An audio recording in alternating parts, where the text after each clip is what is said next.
Hi everyone, welcome to the first tutorial of this course, and we are starting with a little more introduction to this tool.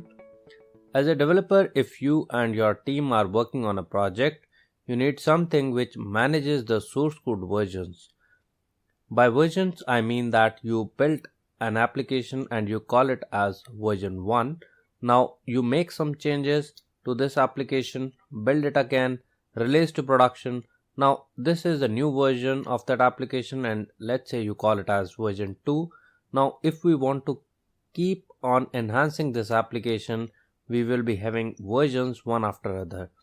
So to track the history, which version contains what, this source code management tools comes into picture. There are many source code management systems into market, but Git is very popular out of those. Not only that, but it also allows you to do non-linear development. That means many people can work simultaneously on different features of the application and work on totally isolated branch.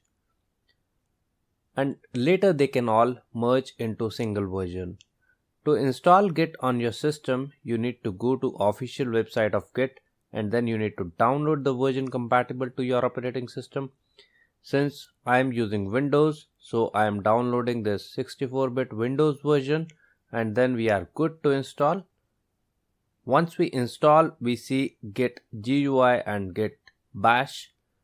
In the coming videos, we will be using Git Bash heavily and this is how Git Bash looks like. So guys, gear up and let us see the architecture of Git in the next tutorial. So goodbye till then.